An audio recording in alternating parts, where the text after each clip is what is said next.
누가복음 19장 1절에서 10절에 보면, 즉 오늘 본문 바로 앞에 보게 되면 삭개오 이야기가 나와 있습니다. 예수님이 세리 삭개오를 구원하는 그런 장면이 기록되고 있습니다. 그것은 예수님이 잃어버린 자를 찾아 구원하려고 오셨다는 것을 보여주기 위해서 그런 역사를 일으켰다고 성경은 기록합니다. 그 삭개오 얘기가 끝나자마자 연이어서 오늘 열 문화의 비유를 예수님이 하고 있습니다. 우리는 이 열 문화의 비유를 보면서 왜 예수님이 이 비유를 말씀하셨을까? 이 비유의 목적을 분명히 알아야 됩니다.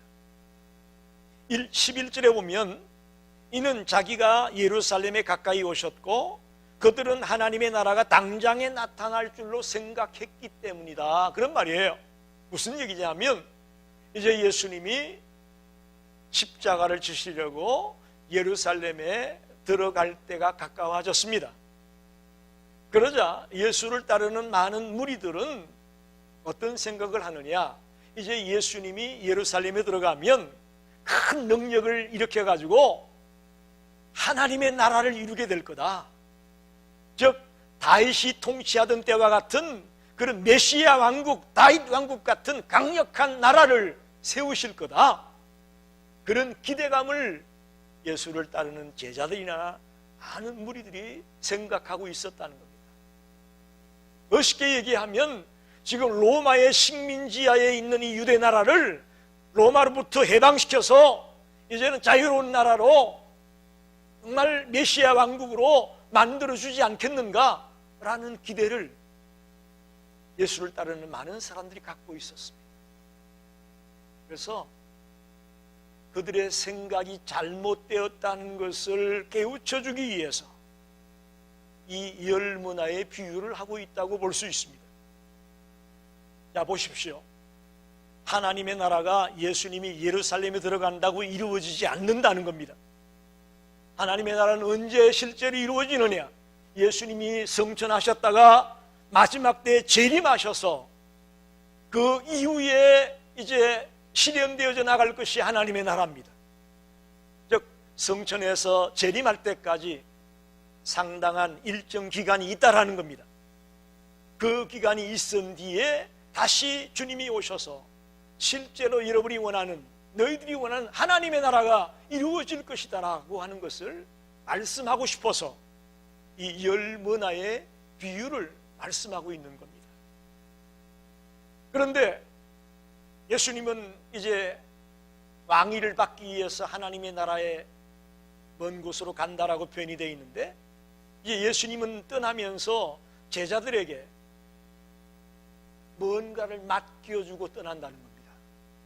그냥 가시는 게 아니고 자기를 따르는 무리들에게 뭔가 할 일을 맡겨주고 떠났다는 겁니다. 그래서 다시 돌아오실 때에 그들이 맡겨준 일에 얼마나 충성을 다했는지, 얼마나 인내하면서 그 일에 최선을 다했는지라는 것을 다시 와서 결산하시겠다라는 것을 보여주는 말씀입니다. 이게 열 문화 비유의 목적입니다. 여러분, 저와 여러분은 이제 하나님의 자녀가 된 것을 믿습니다. 예수 그리스도를 나의 구주로 영접해서 하나님의 자녀가 된 것을 믿습니다. 그러나 그걸로 끝이 아닙니다. 주님은 우리에게 뭔가를 맡겨주고 가셨습니다. 주님이 다시 오실 때까지 우리는 그 맡겨준 일에 최선을 다하는 자가 되어져야 된다는 사실입니다. 많은 분들이 이 열 문화의 비유를 달란트 비유, 마태복음 25장에 나와 있는 달란트 비유와 똑같은 비유가 조금 다르게 표현된 거 아니냐, 이렇게 오해하는 분들이 계십니다. 달란트 비유 뭔지 아시죠? 어떤 주인이 잠깐 다녀오면서 한 종에겐 5달란트, 한 종에겐 2달란트, 한 종에겐 1달란트를 맡기고 갔다 와서 결산하는 그런 내용의 비유가 달란트 비유입니다. 그러나 달란트 비유와 머나 비유는 분명히 다른 비유입니다. 어떤 면에서 다르냐 하면, 첫째는 달란트 비유는 각각 다르게 맡겨줬습니다. 그죠? 한 종에겐 5, 한 종에겐 2, 한 종에겐 1, 각각 다르게 맡겼죠. 그러나 오늘 10문화의 비유에 보면 10명의 종에게 각각 한 문화씩 똑같이 동일하게 나눠주고 있다는 겁니다. 두 번째는 달란트 비유는 보상이 다 똑같아요. 5달란트 받은 자나 2달란트 받은 자가 각각 남긴 게 달랐지만 착하고 충성된 종아 잘하였다, 내 잔치에 참여해라, 보상이 똑같았어요. 오늘 머나 비유를 보게 되면 한 문화를 가지고 10문화를 남긴 사람에게는 10골을 차지하게 합니다. 보상이 달라요. 그 다음에 5문화 받은 사람, 5문화를 남긴 사람, 한 문화로 5을 남긴 사람에겐 5골을 차지해라. 그리고 한 문화를 그냥 보재기에 쌓아두었다가 들고 나온 그 친구에겐 그걸 빼앗아 가지고 10문화를 남긴 사람에게 줘라. 보상이 다르다는 얘기입니다. 그게 달란트 비유와 머나 비유의 차이점이죠. 그리고 또 하나는 달란트 비유는 그 형벌이 아주 무섭습니다. 심하게 엄하게 벌을 내립니다. 그러나 오늘 본문에 보면 이 한 문화를 싸들고 온 이 친구는 그걸 빼앗는 것으로 끝납니다. 다른 형벌은 없습니다. 이렇게 달란트 비유나 머나 비유가 전혀 다른 비유라는 것을 분명히 알고 이 말씀에 귀를 기울이기 바랍니다. 첫째로 충성스러운 종이 되기를 주님은 원합니다. 13절에 보니까 왕위를 받으려고 멀리 떠나면서 기인이 자기 종들을 불러서 10명의 종에게 한 문화씩의 돈을 아끼고 갔다. 그러면서 뭐라 그랬어요? 이것들로 장사해라. 내가 돌아오기 장사해라. 분명하게 명령을 내리고 갑니다. 여기서 기인은 예수님을 말씀하고 있다고 봅니다. 10명의 종은 우리 모든 예수 믿는 그리스도인들을 의미한다고 볼 수 있습니다. 여기 머나라는 말은 하페 단위인데 헬라나 로마 제국에서 쓰는 하페 단위입니다. 우리가 알다시피 데나리온이라는 게 있죠. 한 데나리온, 그게 하루 품삯이라고 우리가 알고 있습니다. 그 당시 노동자의 하루 품삯 정도가 한 데나리온이에요. 그런데 이 머나는 NIV 성경에 보면 분명하게 거기에 주석을 달아놨는데 3달치 품삯이 약 3달 정도의 품삯이 한 머나입니다. 그러니까 대단한 돈은 아니지만 그래도 데나리온보다는 꽤 많은 그런 액수의 돈이 한 머나를 말합니다. 그러니까 성경에 있다가 이 머나가 뭐냐, 머나가 도대체 우리나라 돈으로 얼마나 되는 거냐, 이런 것들을 여러분이 궁금해하실 텐데 3개월치의 품삯 정도의 액수가 한 머나라는 것을 말씀을 드립니다. 자, 여러분 보세요. 여기 비유에 나오는 기인은 종들에게 한 머나를 남겨주고 갔지만 예수님은 부활하시고 성천하시면서 우리에게 뭘 남겨주고 갔습니까? 마태복음 28장에 보면 모든 족속으로 제삼아 아버지와 아들과 성령의 이름으로 세례를 주고 내가 너희에게 분부한 모든 말씀을 가르쳐 지키게 하라. 할렐루야. 네? 분명하게 우리에게 부탁하고 가셨습니다. 네? 모든 족속으로 제자 삼고 세례를 주고 하나님의 말씀으로 가르쳐 지키게 하라고 명령을 내리고 갔습니다. 여러분, 우리가 왜 예수 믿습니까? 아주 기본적인 질문입니다만 다시 한번 질문을 드려봅니다. 왜 예수 믿습니까? 구원받으려고, 영생 얻으려고. 할렐루야. 또 왜 예수 믿습니까? 우리 한국 사람들이 제일 많이 쓰는 건데, 복 받으려고. 그렇습니다. 대부분 성도들 보고 왜 예수 믿습니까? 그러면 나 구원 받으려고, 영생 얻으려고, 복 받으려고 예수 믿습니다. 그거 틀린 말은 아니에요. 맞습니다. 그러나 우리가 그 수준에만 머물러 있다면 아직 갓난아이와 같은 신앙밖에 안 되는 겁니다. 오늘 마태복음 28장 얘기를 잠깐 했습니다만은 주님은 성천하시면서 분명히 우리에게 명령하고 가셨어요. 모든 족속으로 제자를 삼아 아버지와 아들과 성령으로 세례를 주고 내가 너에게 부은 모든 것을 가르쳐 지키게 하라고 분명하게 명령을 주고 가셨습니다. 한번 여러분 묻습니다. 여기 10명의 종에게 한 문화씩 나눠줬다고 했는데 예수님이 가시면서 우리 모두에게 동일하게 나눠준 게 뭘까요? 한번 생각해 보셨나요? 동일하게 우리에게 나눠주고 갔을 게 뭐라고 생각됩니까? 어떤 분은 시간이라고 얘기하더라고. 그것도 맞죠. 시간은 부자든 가난한 사람이면 다 24시간이요 하루, 그죠? 그러나 그것보다는 오늘 동일하게 우리에게 다 나눠준 것이 뭘까? 복음이에요. 복음을 아프리카에 있는 사람이나 남미에 있는 사람이나 아시아에 있는 사람이나 유럽에 있는 사람이나 북미에 있는 사람이나 이 땅의 모든 백성들에게 동일하게 주시는 것이 복음입니다. 물론 그 중에는 아직 복음을 듣지 못한 자들도 있겠죠. 그러나 여기 우리 특히 믿는 자들에게, 여기 예수를 따르는 무리들에게 이 한 문화씩을 주었다고 우리가 볼 수 있지 않습니까? 그러니까 우리 예수 믿는 자들에게 동일하게 준 것이 뭐냐? 복음이에요. 그래, 그 복음을 받아들이고 믿고 따르는 사람은 하나님의 자녀가 된 것이고 영생을 소유하게 된 것이고, 할렐루야. 그러나 이 복음을 듣고도 튕기고 거부하고 반대하는 사람들은 여전히 주님 밖에 있는 것이고,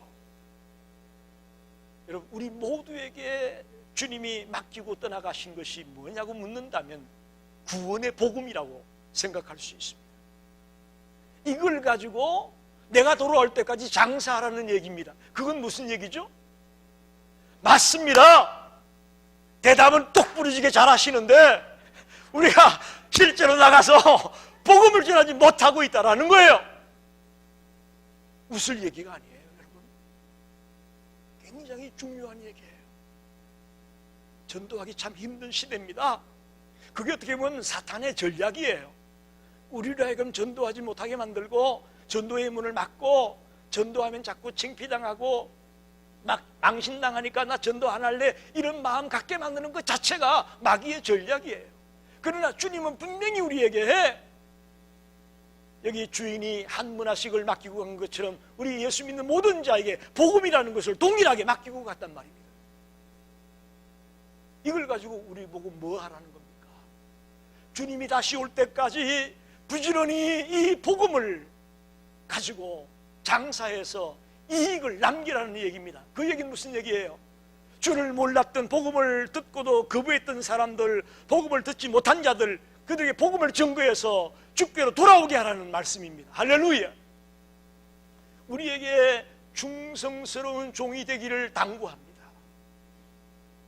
성천하시면서 내가 재림할 때까지 너희들이 이 복음을 가지고 부지런히 복음을 전하는 자가 되라고, 충성하는 자가 되라고 명령하시는 말씀입니다.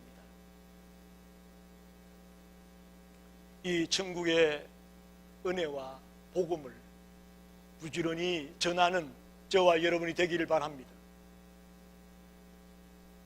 그럴 때 주님이 돌아와서 충성된 종아 잘하였다 라고 우리에게 칭찬하실 것을 믿습니다. 두 번째는 주님은 행한 대로 상급을 주신다는 것입니다. 행한 대로 상급을 주신다. 왕위를 받고 돌아온 주인이 그 종들이 남긴 것 따라서 각각 다르게 상급을 주었다 그렇게 말씀드렸죠. 10문화를 남긴 사람에게는 10고을을 주고 5문화를 남긴 사람에게는 5고을을 주었다라는 얘기는 각각 그들이 행한 대로 상급을 주고 있다라는 것입니다. 즉 주인은 그들이 충성한 그 분량대로 상급을 주고 있습니다.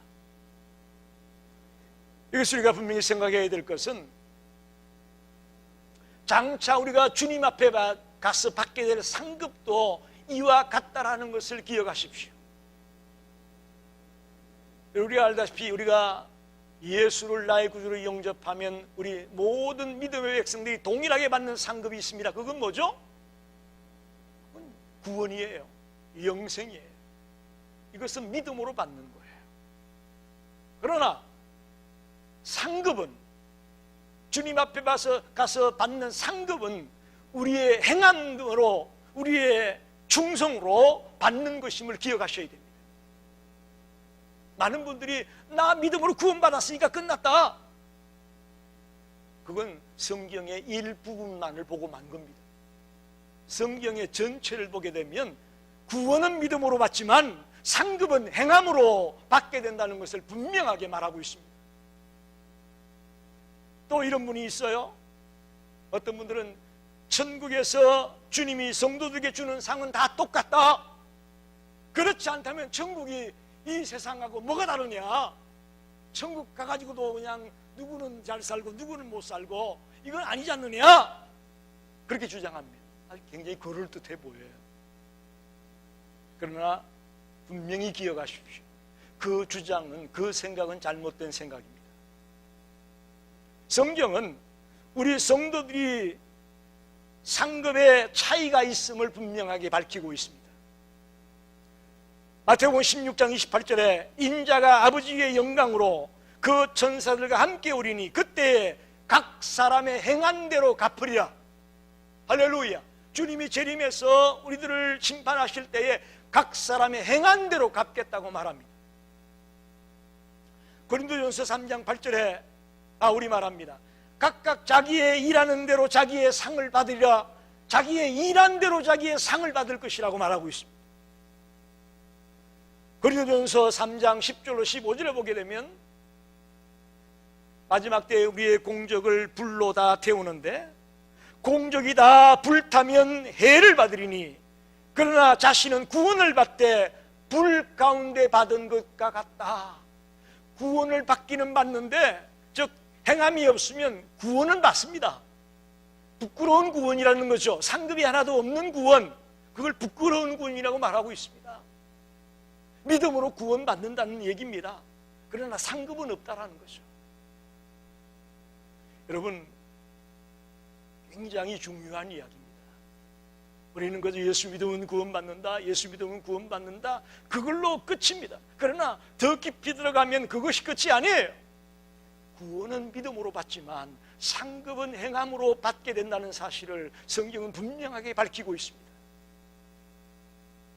우리가 하나님은 공의의 하나님이다, 하나님은 공평하신 하나님이다 그렇게 말합니다. 여러분 보세요. 똑같이 교회에 나와서 신앙생활 하지만 어떤 분은 정말 열심히 주를 섬깁니다. 맡겨진 일을 열심히 합니다.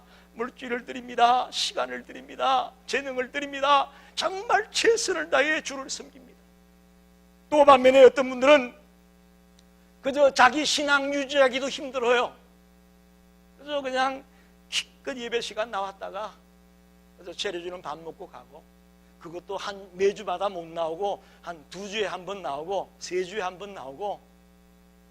여러분, 공평하신 하나님, 공의로우신 하나님이라면 이 두 분에게 동일하게 상을 주는 게 맞습니까? 아니면 그들이 행한 대로 주는 게 맞습니까? 할렐루야! 우리가 이성적으로 생각하기에도 그게 맞는 거예요. 공의로운 하나님인데 왜 상을 다르게 줍니까? 라는 변명은, 그런 질문은 잘못된 질문이라는 겁니다. 하나님은 공의로우신 분이기 때문에 이 땅에서 저와 여러분이 어떻게 주님을 섬기느냐에 관한 모습을 너무나 눈여겨보고 계시다가 그 행함을 따라 상급을 주시겠다고 약속하는 것입니다. 우리는 그 상급이 무엇인지는 모릅니다. 가끔 잠깐 입신을 해서 하나님 나라를 보고 왔다라는 그런 분들이 가끔 자기 간증을 얘기하는 걸 들어볼 수 있어요.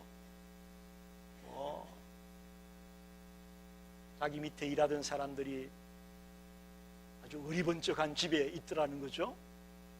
그래서 생각이 자기는 더 큰 집이 예비되었을 거라고 따라가 봤더니 아주 학구방 같은 초라한 집이 자기 집이더라고.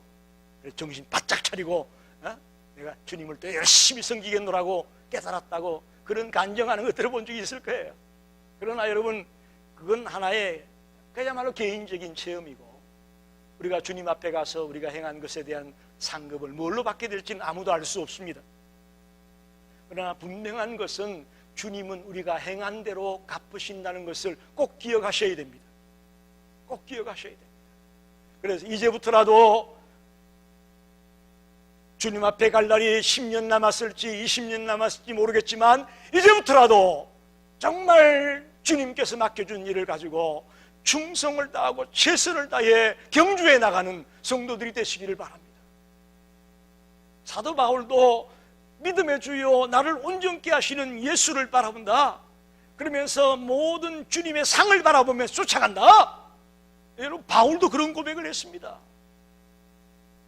바울같이 깊은 학문의 사람이고 깊은 믿음의 사람이라는 사람이 왜 상을 바라보고 쫓아간다 그랬을까? 야, 이게 바울 수준이 좀 그런 거 아니냐? 그게 아니라는 거예요. 바울이 그 얘기를 기록하고 있다는 얘기는 우리가 이 땅에서 믿음의 백성이 행한 대로 상급이 있다는 것을 분명히 믿었고 알고 있었다는 거죠. 저와 여러분이 오늘 열 문화의 비유를 통해 꼭 알아야 됩니다. 주님은 우리가 행하시는 대로 갚으시는 분임을 아시고 이 땅에서 눈을 감는 그 순간까지 정말 최선을 다해 달려나가기를 간절히 소원합니다. 마지막으로 생각해 볼 것은, 충성을 다하려면 주님을 제대로 알아야 됩니다. 다시 말하면 오늘 여기 한 문화 받았던 사람이 쌓아두었다가 그냥 들고 왔다, 이 말이 무슨 얘기냐? 이 종은 주님을 제대로 몰랐다는 거예요. 주님을 그저 음하고 벌주고 때리고 무서운 분으로만 알고 있었다고 이게 성경이 되어 있습니다. 그래서 나 이거 혹시 잃어버릴까 봐 그냥 쌓아두었다 들고 왔다, 그런 말이에요. 한번 묻습니다. 여러분, 우리 하나님이 벌 주시는 하나님, 엄한 하나님, 두려운 하나님입니까? 물론 공의의 하나님으로 그런 면도 있습니다만은 반면에 사랑이 더 많은 하나님으로 저희는 믿습니다. 하나님 사랑의 하나님입니다. 하나님 우리가 잘되기 원하시는 분입니다. 아멘입니다.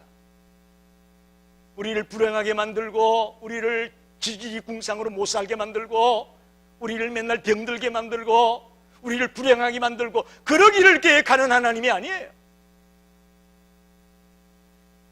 십자가, 그 흉악한 죄수들이 짓는 십자가, 아이고 그 꼴보기 싫어. 여러분, 이거 십자가는요, 특별 새벽기도 때 제가 말씀드렸지만요, 십자가는 사랑의 클라이맥스예요. 하나님의 사랑의 클라이맥스가 십자가예요. 할렐루야. 사랑의 극치를 이루는 것이 십자가예요. 우리를 너무너무 사랑하기 때문에 십자가까지 지신 거예요. 이런 주인을 알았다면, 이런 예수님을 바로 알았다면 이 한문화 받았던 사람이 잃어버릴지언정 부지런히 가서 장사해 보려고 했을 거예요. 저는 그렇게 생각합니다. 이 사람이 한문화를 가지고 열심히 장사했는데, 주님 내가 열심히 했지만 못 남겼어요. 그랬으면 주님이 이렇게까지 야단치진 않을 거라고 생각합니다. 할렐루야. 여러분, 우리에게 맡겨주고 가신 이 복음, 내가 만난 이 예수, 이거를 정말 주님이 사랑의 하나님이고 우리에게 복주기 원하시는 하나님이기 때문에 내가 이걸 가지고 최선을 다해 달려가는 그것을 보면 주님이 기뻐할 것이다. 그런 생각을 갖고 최선을 다해 우리는 달려가야 될 것입니다. 두려워하면서 이거 괜히 이거 뺏기면 어떡하냐, 이거 잃어버리면 어떡하냐 쩔쩔매면서 숨어있고 감추어두고 하는 그런 자가 되지 말고, 정말 주님은 나를 사랑하신 분이니까 내 중심을 아셔. 내가 이거 최선을 다했지만 안 된 거에 어떡하겠어.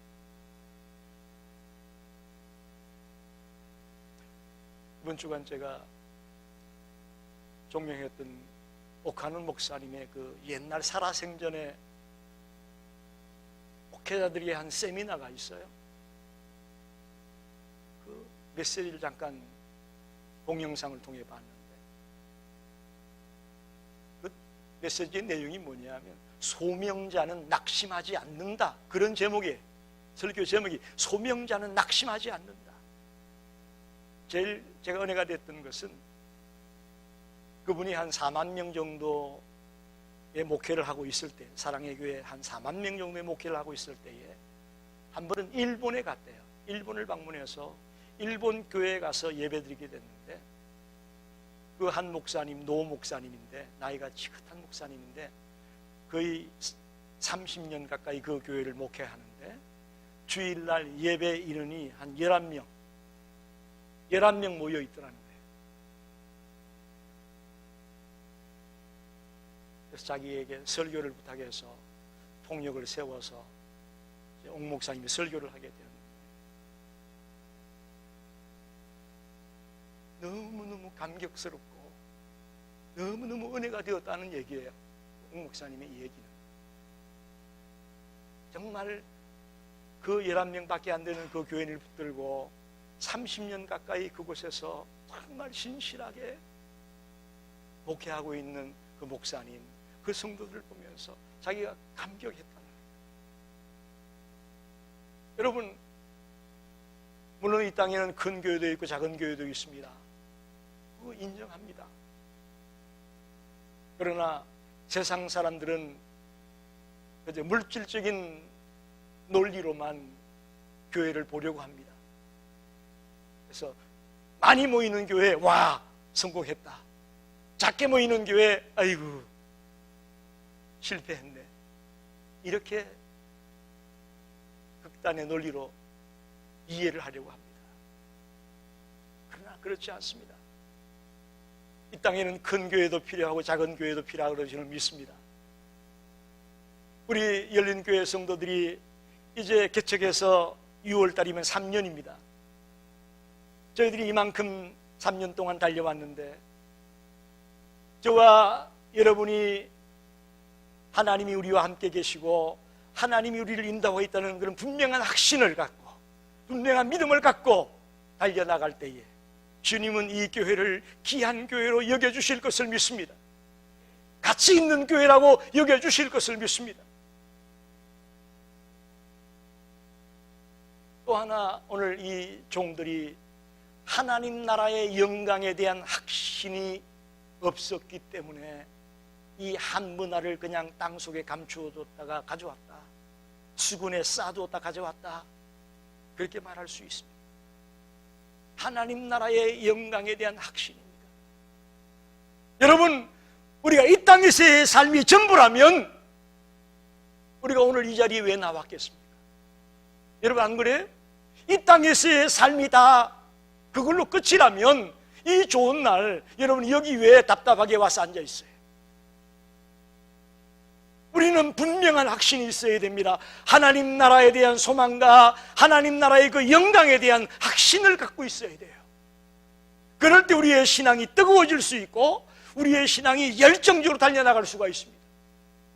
늘 말씀드리잖아요. 우리의 100세 인생이라고 말하는 이 100년이라는 생이 영혼에 비한다면 연필을 날카롭게 깎아가지고 점 하나 탁 찍어놓은 그게 우리의 100세 인생이에요. 안타깝게도 많은 그리스도인들이 주를 믿는다고 하면서조차도 영원한 세계에 대한 생각은 별로 없고 이 땅의 것에 전전긍긍한다는 것이죠. 그러니 주님의 일이 시큰둥한 겁니다. 교회에 나와서 뭔가 일한다는 게 시큰둥한 거예요. 눈에 보이는 것들이 다 이 땅에서의 일들만 바라보고 있으니까, 그러니 헌금을 드린다, 10의 1을 드린다, 이게 별로 그렇게 중요하지 않은 거예요. 왜? 이 땅에서 지금 쓸 것도 많고 이 땅에서 지금 해야 될 것도 많은데 뭘 그렇게까지, 이게 하나님 나라에 대한 영광이나 하나님 나라에 대한 확신이 없기 때문에 그럴 수밖에 없는 거죠. 여러분, 우리 가운데 행여나 이 한마나 받은 사람이 수군에 싸두었다가 가져온 것처럼 그런 모습으로 앉아있는 자는 없습니까? 여러분, 생각을 바꾸세요. 주님을 제대로 보셔야 돼요. 주님을 제대로 만나셔야 돼요. 그럼 우리는 달라질 수밖에 없습니다. 그럼 우리 변화될 수밖에 없는 거예요. 이 땅에서의 삶이 전부가 아니잖아요. 우리에게 더 가치 있고 더 귀한 하나님 나라가 우리를 기다리고 있습니다. 이 땅에서의 삶은 그 세계를 준비하는 생입니다. 그 세계를 준비하는 생이 이 땅에서의 생입니다. 말씀을 정리합니다. 우리는 때때로 하나님의 나라가 어서 완성되기를 바랍니다. 그러나 여러분 분명히 기억하십시오. 말세라는 날은 예수님의 초림에서부터 재림할 때까지, 이걸 말세라고 합니다. 여러분 잘 아셔야 돼요. 말세 그런데 언제가 말세냐? 예수님이 이 땅에 처음 왔을 때부터 이제 다시 심판주로 왕으로 다시 오실 그때, 이 재림할 때까지, 이걸 전부 다 말세라고 얘기하는 거예요. 그래서 우리는 지금 말세지 말이다, 말세 중에서도 또 말세다, 그렇게 말하잖아요. 이 얘기는 무슨 얘기냐면, 이제 주님이 다시 오실 때까지 일정 기간이 있다라는 겁니다. 우리 그리스도인들에게 일정 기간이 있습니다. 그 기간 동안 우리가 받은 이 복음을, 우리가 받은 이 은사와 은혜를 가지고 장사해야 된다는 거예요. 무슨 장사입니까? 부지런히 장사해야 남는 게 있습니다. 그죠? 대충 해가지고 남는 게 없어요. 오히려 미칩니다. 오히려 빚지고 말아요. 여러분, 이 주신 복음 가지고, 이 주신 은혜와 은사를 가지고 우리는 부지런히 복음을 전해야 됩니다. 그럴 때 주님 앞에 섰을 때에 애썼다, 아무개야 애썼어, 주님이 우리를 깨안아 주실 것을 믿습니다. 근데 적당히 이 땅의 것을 즐기고 이 땅의 것에 엔조이하고 이 땅의 것이 전부인 양 살다가 주님 앞에 가서 우리가 내놓을 게 없어요. 내놓을 게 없어요. 열문화의 비유, 여러분 오늘 꼭 기억하십시오. 가볍게 지나칠 비유의 말씀이 아닙니다. 주님은 분명히 다시 오실 터인데 그때는 맡겨주고 갔던 것을 결산하겠다는 겁니다. 저와 여러분을 먼저 예수 믿게 한 데는 목적이 있습니다. 나만 예수 믿고 복받고 잘 살라고 예수 믿게 한 거 아니에요. 믿지 않는 가족이 있습니까? 믿지 않는 가족 구원하라고 여러분 먼저 불렀습니다. 믿지 않는 친구가 있습니까? 그들을 전도하라고 그들에게 친구가 되게 했습니다. 믿지 않는 직장 동료가 있습니까? 그들이 예수 믿고 구원받게 하려고 여러분을 그 직장에 보낸 걸로 생각하십시오. 동창들 만납니까? 동창들 만나는 이유는 그들에게 예수 전하라고 나에게 그 동창에 나가게 하는구나, 그렇게 믿으시기 바랍니다. 우리의 모든 포커스가 나에게 맡겨진 이 복음을 가지고 부지런히 장사해서 남겨야 된다는 이 사명입니다. 이 사명이에요. 해도 되고 안 해도 되는 게 아니에요.